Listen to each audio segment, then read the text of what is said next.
Épître aux Éphésiens. Lecture des chapitres 1 à 28. Photos et prise de son, le Nouveau Testament.blogspot.com. Jésus est en vie. Abonnez-vous. Paul, apôtre de Jésus-Christ par la volonté de Dieu, aux saints qui sont à Éphèse et aux fidèles en Jésus-Christ. Que la grâce et la paix vous soient données de la part de Dieu notre Père et du Seigneur Jésus-Christ. Béni soit Dieu, le Père de notre Seigneur Jésus-Christ, qui nous a bénis de toutes sortes de bénédictions spirituelles dans les lieux célestes en Christ. En lui Dieu nous a élus avant la fondation du monde, pour que nous soyons saints et irrépréhensibles devant lui. Nous ayant prédestinés dans son amour à être ses enfants d'adoption par Jésus-Christ, selon le bon plaisir de sa volonté. À la louange de la gloire de sa grâce qu'il nous a accordée en son bien-aimé. En lui nous avons la rédemption par son sang, la rémission des péchés, selon la richesse de sa grâce. Que Dieu a répandu abondamment sur nous par toute espèce de sagesse et d'intelligence, nous faisant connaître le mystère de sa volonté, selon le bienveillant dessein qu'il avait formé en lui-même, pour le mettre à exécution lorsque les temps seraient accomplis, de réunir toutes choses en Christ, celles qui sont dans les cieux et celles qui sont sur la terre. En lui nous sommes aussi devenus héritiers, ayant été prédestinés suivant la résolution de celui qui opère toutes choses d'après le conseil de sa volonté, afin que nous servions à la louange de sa gloire, nous qui d'avance avons espéré en Christ. En lui vous aussi, après avoir entendu la parole de la vérité, l'évangile de votre salut, en lui vous avez cru et vous avez été scellés du Saint-Esprit qui avait été promis, lequel est un gage de notre héritage pour la rédemption de ceux que Dieu s'est acquis, à la louange de sa gloire. C'est pourquoi moi aussi, ayant entendu parler de votre foi au Seigneur Jésus et de votre charité pour tous les saints, je ne cesse de rendre grâce pour vous, faisant mention de vous dans mes prières, afin que le Dieu de notre Seigneur Jésus-Christ, le Père de gloire, vous donne un esprit de sagesse et de révélation, dans sa connaissance, et qu'il illumine les yeux de votre cœur, pour que vous sachiez quelle est l'espérance qui s'attache à son appel, quelle est la richesse de la gloire de son héritage qu'il réserve aux saints, et quelle est envers nous qui croyons l'infinie grandeur de sa puissance, se manifestant avec efficacité par la vertu de sa force. Il l'a déployé en Christ, en le ressuscitant des morts, et en le faisant asseoir à sa droite dans les lieux célestes, au-dessus de toute domination, de toute autorité, de toute puissance, de toute dignité, et de tout nom qui se peut nommer, non seulement dans le siècle présent, mais encore dans le siècle à venir. Il a tout mis sous ses pieds, et il a donné pour chef suprême à l'Église, qui est son corps, la plénitude de celui qui remplit tout en tous. Vous étiez morts par vos offenses et par vos péchés, dans lesquels vous marchiez autrefois, selon le train de ce monde, selon le prince de la puissance de l'air, de l'esprit qui agit maintenant dans les fils de la rébellion. Nous tous aussi, nous étions de leur nombre, et nous vivions autrefois selon les convoitises de notre chair, accomplissant les volontés de la chair et de nos pensées, et nous étions par nature des enfants de colère, comme les autres. Mais Dieu, qui est riche en miséricorde, à cause du grand amour dont il nous a aimés, nous qui étions morts par nos offenses, nous a rendus à la vie avec Christ. C'est par grâce que vous êtes sauvés. Il nous a ressuscités ensemble, et nous a fait asseoir ensemble dans les lieux célestes, en Jésus-Christ, afin de montrer dans les siècles à venir l'infinie richesse de sa grâce par sa bonté envers nous en Jésus-Christ. Car c'est par la grâce que vous êtes sauvés, par le moyen de la foi. Et cela ne vient pas de vous, c'est le don de Dieu. Ce n'est point par les œuvres, afin que personne ne se glorifie. Car nous sommes son ouvrage, ayant été créés en Jésus-Christ pour de bonnes œuvres, que Dieu a préparées d'avance, afin que nous les pratiquions. C'est pourquoi, vous autrefois païens dans la chair, appelés incirconcis par ceux qu'on appelle circoncis et qui le sont en la chair par la main de l'homme, souvenez-vous que vous étiez en ce temps-là sans Christ, privés du droit de cité en Israël, étrangers aux alliances de la promesse, sans espérance et sans Dieu dans le monde. Mais maintenant, en Jésus-Christ, vous qui étiez jadis éloignés, vous avez été rapprochés par le sang de Christ. Car il est notre paix, lui qui des deux n'en a fait qu'un, et qui a renversé le mur de séparation. L'inimitié, ayant anéanti par sa chair la loi des ordonnances dans ses prescriptions, afin de créer en lui-même avec les deux un seul homme nouveau, en établissant la paix.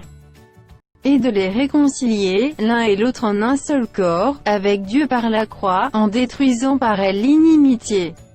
Il est venu annoncer la paix à vous qui étiez loin, et la paix à ceux qui étaient près. Car par lui nous avons les uns et les autres accès auprès du Père, dans un même esprit. Ainsi donc, vous n'êtes plus des étrangers, ni des gens du dehors, mais vous êtes concitoyens des saints, gens de la maison de Dieu. Vous avez été édifiés sur le fondement des apôtres et des prophètes, Jésus-Christ lui-même étant la pierre angulaire. En lui tout l'édifice, bien coordonné, s'élève pour être un temple saint dans le Seigneur. En lui vous êtes aussi édifiés pour être une habitation de Dieu en esprit. À cause de cela, moi Paul, le prisonnier de Christ pour vous païens. Si du moins vous avez appris quelle est la dispensation de la grâce de Dieu, qui m'a été donnée pour vous. C'est par révélation que j'ai eu connaissance du mystère sur lequel je viens d'écrire en peu de mots. En les lisant, vous pouvez vous représenter l'intelligence que j'ai du mystère de Christ. Il n'a pas été manifesté aux fils des hommes dans les autres générations, comme il a été révélé maintenant par l'Esprit aux saints apôtres et prophètes de Christ. Ce mystère, c'est que les païens sont cohéritiers, forment un même corps, et participent à la même promesse en Jésus-Christ par l'Évangile, dont j'ai été fait ministre selon le don de la grâce de Dieu, qui m'a été accordé par l'efficacité de sa puissance. À moi, qui suis le moindre de tous les saints, cette grâce a été accordée d'annoncer aux païens les richesses incompréhensibles de Christ, et de mettre en lumière quelle est la dispensation du mystère caché de tout temps en Dieu qui a créé toutes choses, afin que les dominations et les autorités dans les lieux célestes connaissent aujourd'hui par l'Église la sagesse infiniment variée de Dieu, selon le dessein éternel qu'il a mis à exécution par Jésus-Christ notre Seigneur, en qui nous avons, par la foi en lui, la liberté de nous approcher de Dieu avec confiance. Aussi je vous demande de ne pas perdre courage à cause de mes tribulations pour vous, elles sont votre gloire. À cause de cela, je fléchis les genoux devant le Père, duquel tire son nom toute famille dans les cieux et sur la terre, afin qu'il vous donne, selon la richesse de sa gloire, d'être puissamment fortifié par son esprit dans l'homme intérieur, en sorte que Christ habite dans vos cœurs par la foi, afin qu'étant enracinés et fondés dans l'amour, vous puissiez comprendre avec tous les saints quelle est la largeur, la longueur, la profondeur et la hauteur, et connaître l'amour de Christ, qui surpasse toute connaissance, en sorte que vous soyez remplis jusqu'à toute la plénitude de Dieu. Or, à celui qui peut faire par la puissance qui agit en nous, infiniment au-delà de tout ce que nous demandons ou pensons. À lui soit la gloire dans l'Église et en Jésus-Christ, dans toutes les générations, au siècle des siècles. Amen. Je vous exhorte donc, moi, le prisonnier dans le Seigneur, à marcher d'une manière digne de la vocation qui vous a été adressée, en toute humilité et douceur, avec patience, vous supportant les uns les autres avec charité, vous efforçant de conserver l'unité de l'esprit par le lien de la paix. Il y a un seul corps et un seul esprit, comme aussi vous avez été appelés à une seule espérance par votre vocation. Il y a un seul Seigneur, une seule foi, un seul baptême, un seul Dieu et Père de tous, qui est au-dessus de tous, et parmi tous, et en tous. Mais à chacun de nous la grâce a été donnée selon la mesure du don de Christ. C'est pourquoi il est dit, étant monté en haut, il a emmené des captifs, et il a fait des dons aux hommes. Or, que signifie « il est monté », sinon qu'il est aussi descendu dans les régions inférieures de la terre? Celui qui est descendu, c'est le même qui est monté au-dessus de tous les cieux, afin de remplir toutes choses.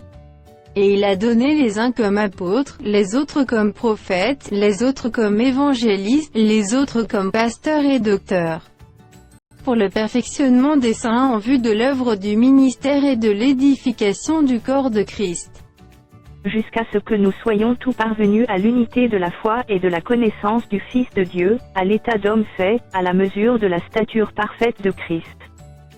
Afin que nous ne soyons plus des enfants, flottants et emportés à tout vent de doctrine, par la tromperie des hommes, par leur ruse dans les moyens de séduction. Mais que, professant la vérité dans la charité, nous croissions à tous égards en celui qui est le chef, Christ. C'est de lui, et grâce à tous les liens de son assistance, que tout le corps, bien coordonné et formant un solide assemblage, tire son accroissement selon la force qui convient à chacune de ses parties, et s'édifie lui-même dans la charité. Voici donc ce que je dis et ce que je déclare dans le Seigneur, c'est que vous ne devez plus marcher comme les païens, qui marchent selon la vanité de leurs pensées. Ils ont l'intelligence obscurcie, ils sont étrangers à la vie de Dieu, à cause de l'ignorance qui est en eux, à cause de l'endurcissement de leur cœur. Ayant perdu tout sentiment, ils se sont livrés à la dissolution, pour commettre toute espèce d'impureté jointe à la cupidité. Mais vous, ce n'est pas ainsi que vous avez appris Christ. Si du moins vous l'avez entendu, et si conformément à la vérité qui est en Jésus, c'est en lui que vous avez été instruits. À vous dépouiller, eu égard à votre vie passée, du vieil homme qui se corrompt par les convoitises trompeuses. À être renouvelé dans l'esprit de votre intelligence. Et à revêtir l'homme nouveau, créé selon Dieu dans une justice et une sainteté que produit la vérité. C'est pourquoi, renoncez aux mensonges, et que chacun de vous parle selon la vérité à son prochain, car nous sommes membres les uns des autres. Si vous vous mettez en colère, ne péchez point, que le soleil ne se couche pas sur votre colère. Et ne donnez pas accès au diable. Que celui qui dérobe ne dérobe plus, mais plutôt qu'il travaille, en faisant de ses mains ce qui est bien, pour avoir de quoi donner à celui qui est dans le besoin. Qu'il ne sorte de votre bouche aucune parole mauvaise, mais, s'il y a lieu, quelques bonnes paroles, qui servent à l'édification et communiquent une grâce à ceux qui l'entendent. N'attristez pas le Saint-Esprit de Dieu, par lequel vous avez été scellés pour le jour de la rédemption. Que toute amertume, toute animosité, toute colère, toute clameur, toute calomnie, et toute espèce de méchanceté, disparaissent du milieu de vous. Soyez bons les uns envers les autres, compatissants, vous pardonnant réciproquement, comme Dieu vous a pardonné en Christ. Devenez donc les imitateurs de Dieu, comme des enfants bien-aimés. Et marchez dans la charité, à l'exemple de Christ, qui nous a aimés, et qui s'est livré lui-même à Dieu pour nous comme une offrande et un sacrifice de bonne odeur. Que l'impudicité, qu'aucune espèce d'impureté, et que la cupidité, ne soit pas même nommée parmi vous, ainsi qu'il convient à des saints. Qu'on n'entend ni paroles déshonnêtes, ni propos insensés, ni plaisanteries, choses qui sont contraires à la bienséance, qu'on entende plutôt des actions de grâce. Car, sachez-le bien, aucun impudique, ou impur, ou cupide, c'est-à-dire, idolâtre, n'a d'héritage dans le royaume de Christ et de Dieu. Que personne ne vous séduise par de vains discours, car c'est à cause de ces choses que la colère de Dieu vient sur les fils de la rébellion. N'ayez donc aucune part avec eux. Autrefois vous étiez ténèbres, et maintenant vous êtes lumière dans le Seigneur. Marchez comme des enfants de lumière. Car le fruit de la lumière consiste en toutes sortes de bonté, de justice et de vérité. Examinez ce qui est agréable au Seigneur. Et ne prenez point part aux œuvres infructueuses des ténèbres, mais plutôt condamnez-les. Car il est honteux de dire ce qu'ils font en secret. Mais tout ce qui est condamné est manifesté par la lumière, car tout ce qui est manifesté est lumière. C'est pour cela qu'il a dit, « Réveille-toi, toi qui dors, relève-toi d'entre les morts, et Christ t'éclairera. » Prenez donc garde de vous conduire avec circonspection, non comme des insensés, mais comme des sages. Rachetez le temps, car les jours sont mauvais. C'est pourquoi ne soyez pas inconsidérés, mais comprenez quelle est la volonté du Seigneur. Ne vous enivrez pas de vin, c'est de la débauche. Soyez, au contraire, remplis de l'esprit. Entretenez-vous par des psaumes, par des hymnes et par des cantiques spirituels, chantant et célébrant de tout votre cœur les louanges du Seigneur. Rendez continuellement grâce pour toutes choses à Dieu le Père, au nom de notre Seigneur Jésus-Christ. Vous soumettant les uns aux autres dans la crainte de Christ. Femmes, soyez soumises à vos maris, comme au Seigneur. Car le mari est le chef de la femme, comme Christ est le chef de l'Église qui est son corps, et dont il est le Sauveur. Or, de même que l'Église est soumise à Christ, les femmes aussi doivent l'être à leur mari en toutes choses. Marie, aimez vos femmes, comme Christ a aimé l'Église et s'est livré lui-même pour elle, afin de la sanctifier par la parole, après l'avoir purifiée par le baptême d'eau, afin de faire paraître devant lui cette Église glorieuse, sans tache, ni ride, ni rien de semblable, mais sainte et irrépréhensible. C'est ainsi que les maris doivent aimer leur femme comme leur propre corps. Celui qui aime sa femme s'aime lui-même. Car jamais personne n'a haï sa propre chair, mais il la nourrit et en prend soin, comme Christ le fait pour l'Église. Parce que nous sommes membres de son corps. C'est pourquoi l'homme quittera son père et sa mère, et s'attachera à sa femme, et les deux deviendront une seule chair. Ce mystère est grand, je dis cela par rapport à Christ et à l'Église. Du reste, que chacun de vous aime sa femme comme lui-même, et que la femme respecte son mari. Enfants, obéissez à vos parents, selon le Seigneur, car cela est juste. Honore ton père et ta mère, c'est le premier commandement avec une promesse. Afin que tu sois heureux et que tu vives longtemps sur la terre. Et vous, pères, n'irritez pas vos enfants, mais élevez-les en les corrigeant et en les instruisant selon le Seigneur. Serviteurs, obéissez à vos maîtres selon la chair, avec crainte et tremblement, dans la simplicité de votre cœur, comme à Christ.